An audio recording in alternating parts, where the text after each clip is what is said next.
How are you doing? Hanging in, hanging in. Good. My dog's getting a lot more attention, so she's happy. Yeah. Yeah. Yeah. All the dogs are in heaven right now. I groomed her. I went to the shop and groomed her the other day. And yeah, so she's had 2 grooms in 1 month, you know, more than usual. That's awesome. Yeah, she's loving it, I'm sure. Yeah. Yeah. Okay, well, I'll just kind of get going, and whoever jumps on will jump on, and people can ask whatever questions. So I set this up because I've been getting questions from some of my clients that are, they're asking me some grooming stuff, and I don't particularly know, all the answers to everything because I'm not a groomer. So that's why I reached out to you today, because you're definitely an expert in your field. I mean, you have like 1 million positive reviews, and people come from everywhere to come see you. So I thought that we'd put together this today so people and like whoever comes on can ask you some questions, and then a couple things that I put together. And just to preface, you are owner of Tailspin Dog Spa, and that's just a little, I said hello, everybody. Yeah, hello.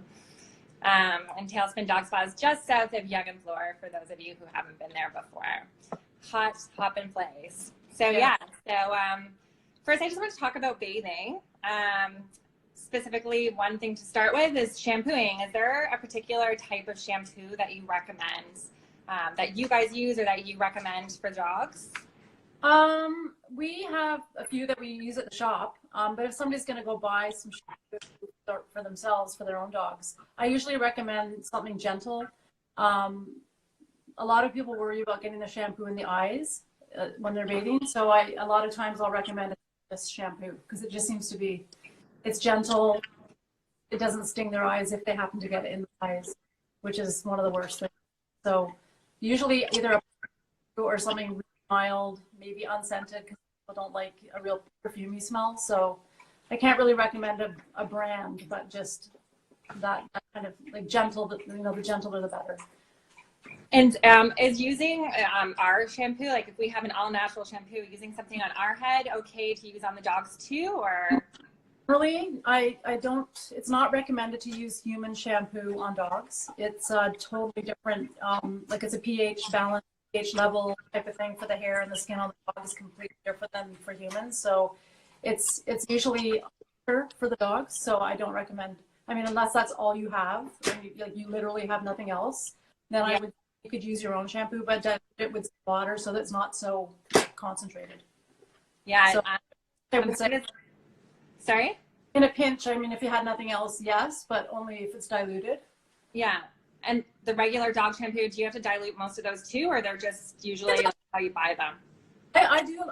Usually myself, I do dilute them just a bit because I find it really sudsy and it's hard to get out. And that was another point I was going to bring up, is that to make sure when you are bathing, that you rinse the shampoo out really well, because a lot of people get, their dogs will get itchy. Right. Rinse it out properly. You'll get, like, the dog will be scratching and you don't know why. And the jewel from that makes sense. Yeah, it's interesting because I'm on this Facebook group for, dog owners in Toronto, and they were talking about shampooing, and somebody had recommended, they're like, oh, I use dish soap on my dog all the time. It makes it so shiny. And I was like, I'm not. That sounds like the worst idea ever, like random advice, right? Like, yeah, and I wouldn't recommend dish liquid. Absolutely not. Absolutely not. House in your house, maybe, but not normally, no. Yeah, not good. And I wanted to ask also about brushing. So when do you recommend brushing? Do you normally do that before you put them in the bath or afterwards? I always recommend brushing first. You want to get all the knots out before the bath, because if there's any knots or tangles in the dog's hair and then you bathe it, they're going to be even bigger and tighter after the bath. That's just how it is. So you have to get them all out as much as you can anyways before you bathe them, because they will be worse afterwards. When they dry, they just get tighter. So just completely brush the dog out first, comb it, brush it, whatever you can before the bath. And how often should you be brushing dogs? Is it the same answer for all breeds of dogs, or is there like different answers for different breeds of dogs? Like I have 2 Rottweilers, so how often should I be brushing them? If somebody has a poodle, would it be a different answer? Or if you had a long-haired breed, or like a poodle, a toy poodle, or something with substantial amount of hair, brush more. I mean, if you can brush them a few times a week, that's ideal. It's not always, realistic for people to brush their dogs that much, but a short hair dog, boxer or a lab, maybe a couple times a week for the de-shedding. But in general, for long hair, you can't really brush them too much. I mean, you want to keep them like your own hair. You want to keep them all combed and brushed out so there's no knots all the time. So as much as you can, really, as much as they'll let you anyways. Awesome. And how long do you normally brush for? Is that different for different ages? The dog, I guess, like if it's a small dog, like two or something like that, it maybe take about maybe 10, 15 minutes, but a larger dog could take, 20 minutes. So. Right. Yeah. My female, she's almost 10. And I feel like in her older age, she's just shedding more and more. And I'm just like, it just feels like never ending. Sometimes I'm like brushing and brushing. And so it seems like the hair just keeps coming off. Sometimes it's a time of year. They can shed more after the winter, when the spring's coming, they'll start shedding a lot of their excess hair. Yeah, that makes sense. What brushes do you recommend to use? Do you have like a standard brush that works for all different? Brush that I recommend. I don't think people can see that. It's kind of got the little hard metal teeth on it. It's just a really great general all-round brush. This is called a slicker, and it comes in different sizes, some small, medium, depending on what kind of dog you have. Awesome. And what about cutting a dog's hair? Because I know that, again, like the poodles, the Wheatons, like some of the dogs, the schnauzers that need to go in for regular cuts. It's been like such a long time now. Their hair is getting crazy. Like some of them you can't see out of their eyes, like poor little dogs, right? It's hard for, I said it's a challenge right now for people just because, groomers are closed right now. Because of the COVID, but I'm getting a lot of calls and emails from clients saying they don't know what to do. Dogs can't see, or they're concerned that their dog's hair is getting really long. So, I mean, if you feel comfortable doing a little bang trim, calm the hair down, just trim around the bangs a little bit, maybe a little bit around the feet. But I don't really recommend people trying to start clipping, scissoring their own dogs right now. Just it's not going to be hopefully that much longer where we can all reopen again. So the most important is just get them brushed out and then just wait for the haircut, because if their hair is long, it's not going to be the worst thing in the world. It's better to let their hair, get longer than you'd like than try and cut the hair or clip them and then, having an accident happen, because it's not as easy as people think. Yeah. So, Haley was just, Haley, hi Haley, you were just asking back on the brush question. She's asking if the slicker brush is good for every breed. It's good for pretty well every breed except for maybe a really short hair dog, like a dog that's maybe, like I said, like a boxer, or you wouldn't use it on that, but you could use it on a lab with a thick coat even, or most dogs you can use a slicker brush for sure. They're pretty general, all around good brush. Awesome. Hey, Jake, I see your question. We're going to get to nails in just a couple minutes. So good question. Just to finish up with the hair, what if your dog has a big mat? Like what if it does get to that point, there's a massive mat? Is there sort of a tip or a secret to like getting these big mats out? Yeah. So with a mat, if it's not brushing out easily, you can just sort of try and pull it apart a little bit with your fingers, like just sort of like you would with your own hair, like just try and pull it apart and then kind of work it out with a brush. If you have a comb, that helps too. You can try and comb it out. But some of them, if it's really close to the skin, you just really have to just don't try and attempt to cut it out with scissors, because you can cut the skin of the. So again, it's one of those things you kind of just have to wait until the groomer's back working, so that we can get it out. Yeah. And then to Jake's question here about nails. For the first time person doing their nails, what are some tips that you have? Like, what's the best tool? Yeah, we'll start with that. What's the best tool that you would use? Nail trims are not, people sometimes get intimidated. These are the type I use. It's like a plier style. So it's sort of, like that. It comes in different sizes too. It's a large. But yeah, I mean, just to err on the less is better. Just take a little bit off. Like, you don't want to start cutting, especially if the nail is black. You don't want to start cutting like too short, and then it's going to bleed, and then you're going to have to deal with all of that. I mean, right now, if you're just like doing maintenance in between grooming or waiting to open, I just tell people, just take the little tip off, and that's enough for now. Just like where it curls, right? Insta curl over. I'm going to post on my Instagram. It's like a little diagram I have that I'm going to post for so they can sort of see a little bit in more detail. It's easier to actually diagram, and I'll post that on my Instagram so people can take a look at that. To give you a better idea of how much to take off, because it is a bit scary, especially if they start to bleed a little bit. Yeah, definitely. My first dog back in my early 20s, I cut the nail too short. And oh my gosh, it just was like, it was bleeding so much. It was such a nightmare. I felt so horrible. I'm like, that girl never let me cut her nails again. It was so it can traumatize them for sure. And it actually looks way worse than it is. But yeah, it happens. It's scary. You're like, done something really terrible to your dog. But it's pretty common actually. So yeah, I have this septic powder. Yeah. I have that, and like, knock on wood, I've never had to use it. Squish it into the nail. If it does bleed, you just put some on your finger and just squish. What is that? I'm sorry. If you do have this at home and the nail's bleeding, you just put a little bit on the finger and squish it right into the nail bed where the blood is. Just squish it right in there and hold it on there for a few minutes, and it just stops right away.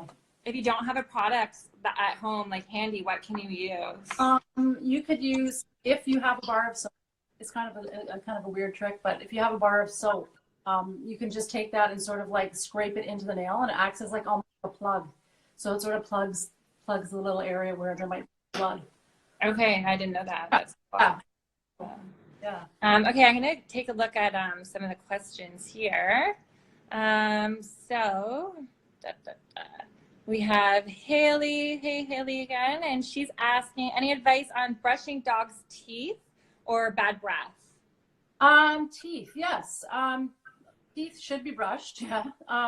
Same thing. There's lots of things on the market you can buy. You can buy a special dog toothpaste, which is really, really good. Comes in different flavors, chicken or beef. And you can use it like just a little tiny toothbrush, or these are ones that go on. But yeah, highly recommend. People don't brush their dog's teeth as much as they should, really. How often should you brush your dog's teeth? Every day if you can. Every day, eh? Okay. Just like people. Yes. And again, it's one of those that a lot of people, it's good when they start your dog out as a puppy, and then they know, they get used to it. But it's not one of the easiest things in the world to do. But like, I would imagine, my dogs are like trying to swallow at my puppy, right? So. But even if you can do it, even if you can do it a couple times a week, it's better than nothing. So yeah. Awesome. Okay, and what else do we have? So we have Thor. Best tips for dark nails. Okay, can easily identify the quick. Okay. Oh, sorry, we already went over that one. So yeah, so you're gonna actually put up something else on your Instagram too. And for the people just chiming in, we were just saying. Yeah. Awesome. Yeah. Does anybody else have any questions that you need for grooming advice while we have Deidre here? Hi. The video is going to be on for 24 hours afterwards too, if you want to look over anything. We'll just see if anyone has any other questions before we close it out. Hi, Lindsay. Hi, everybody. Can't wait to get back to work. Oh my gosh, I know. Yeah, it's going to be all of us, all the groomers are dying to get back. Our clients are missing us for sure. Yeah. Do you wash, brush, and then cut? Okay. Oh yeah, brush first. Brush all the knots out, and then wash the dog out. Yeah. And then also I was going to mention to people too, once you've bathed your dog and rinsed all the shampoo, you're going to towel them dry. But a lot of people have asked me, is it safe to use a human blow dryer, your own blow dryer on your dog? And the answer to that is it's really dangerous to use your own human blow dryer because they get really hot. If you are going to use it on the really lowest setting so that you're not going to, if you get too close to the dog's skin with that, you can burn their skin. So just be really careful if you're going to blow your dog's hair. Try blowing them dry with your own dryer. It's best to just let them towel them dry and then let them run around the air dry and then brush them out. Great. And then Haley's asking how often how often you should bathe your dog. Sorry, my glasses are on. It's really hard for me to see. How often? It depends again on the breed and where you're taking it. If the dog, you know, is going to the trails and it's getting muddy and everything, you can just do like a quick rinse, like water rinse. You don't need to every time they get a bit dirty, but I would say about once a month, maybe every 3 or 4 weeks. As soon as they start to get that sort of doggy smell, a bit stinky, then you kind of know they need a bath. But in between, you can just do like, you can use pet wipes just to do their ears and around their eyes. You can buy them online or at pet store. They carry pet wipes. You can use those on their just, you know, in between grooming. You can lots of little things you can do, you know, just to keep them sort of tidy and neat. Amazing. And if they get really gunky around the eyes, do you have any recommendations for that? Because some of the breeds get really gunky in the eyes too. Yeah, a lot of them do. So basically, I usually say like a cotton ball or like synthetic makeup pads, like just wet it with some warm water. And sort of, I usually just like wipe the eye. Try not to get it right in the eye, but just underneath the eyes where that's a little bit. You have to sort of like do it, you know. Try and do it every day or as often as you can. Just to get it much. It's amazing how quickly, you know, it builds up actually. Exactly. So, and you can just scrape it off a little bit with, you know, a little comb or something like that if it's really stuck on there. Awesome. Yeah, I use coconut oil, like all natural coconut oil. I'll just like keep it away from the eye. So I've done that before with some of the poodles like that I've boarded, because I've noticed particularly the poodle mixes, they can get really like gunky in there and it kind of like tangles in the hair. Yeah. There's lots of little things you can do, like I said, and you know, people just have to sort of be patient right now, and you know, like most important things, brush, most important things, just that when they do get back to the shop, that they're not, you know, so matted to the skin that we have to give them. Yeah. But then again, summer is coming, hopefully, so we'll probably be doing a lot of short haircuts anyway, so probably not the worst thing. Yeah. We got another question here. Is brushing teeth best in the morning or in the evening? From Jake, Toronto. I don't think it really matters at all with that. I've never heard that there's a specific time that would be better. Other than like any type of thing you're doing with your dog, after they've had a lot of exercise and they're tired, it's usually a good time to do stuff like bathing or brushing, because they've got all that excess energy out of them. So take them for a long walk, whatever you do to get them tired, and usually they're a little bit more relaxed. That's a great tip, actually. Like even like, I mean, putting eye drops in my young one's eyes, Tyson, I mean, like he loses his mind. But if I take him for a long walk first and kind of get that energy out, then he's a little bit more, you know, not going crazy when I'm trying to do that. So yeah, I recommend that for people, even when they're bringing their dogs for grooming. If you've got a dog that's quite anxious or stressed for grooming, I try to tell them, like clients, to try and take them for, you know, a good long walk, good exercise before they bring them, and it really helps. Awesome. They seem like less tense, you know. Sorry? They seem less tense, like they aren't as anxious. Yeah, that makes sense. Yeah. And so Haley has another question here. How do you clean the inside of dogs' ears? Usually at the shop we use an ear cleaner. But if you don't happen to have an ear cleaner at home, like for ear cleaner, you can use sort of like a 50-50 part apple cider vinegar to water. Okay. And yeah, same thing on a cotton ball, just like, you know, put quite a bit of, you know, you don't want to soak it, but you put some on a cotton ball and then just wipe out all the, just wipe it until you don't have anything coming off the cotton ball. You might need a couple of cotton balls. Mm-hmm. But yeah, we recommend like the apple cider vinegar dilution with water is really, really good. It's very natural and it really, really works for amazing. Yeah. And how often would you do that? I would say maybe once a week for ear cleaning. Once a week? Okay, great. Yeah. Yeah, you just want to get all the brown, waxy stuff out of your ears and just keep it. Yeah. Does anybody have any other questions? No. Well, thank you so much for joining. You're welcome. Thanks for having me. Yeah. And this will be on our, you know, story, I guess, for the next 24 hours it goes. And then we're going to download and we'll put it on the site after. Excellent. Oh, it's Haley. Hi, Haley. She said she puts apple cider vinegar in the water for UTIs. Yeah, I've done that one before. Oh, yeah. I've never heard of that. Yeah. Step two, though. Yeah, that's great. Oh, how far is too far? Jake is asking. For For the apple cider vinegar. How far is too far? You just want to put it on a cotton ball and wipe. Yeah, like just you don't want to stick your finger in the ear. It's just the upper part of the ear that you're cleaning. Like just sort of like, you know, the part that you can see. You don't want to start, you know, and no, don't use Q-tips. Yeah, aren't good either. So. Yeah. And then Lindsay's asking if you have any recommendations for clippers for poodles. If you're gonna do some clipping, I mean, again, like I would have to say, I wouldn't go for the home grooming kit. Like I would go, if you're gonna get a good pair, if you're gonna get a pair of clippers, get a good pair, like a professional pair, because they're way more powerful and you'll get a way better finish.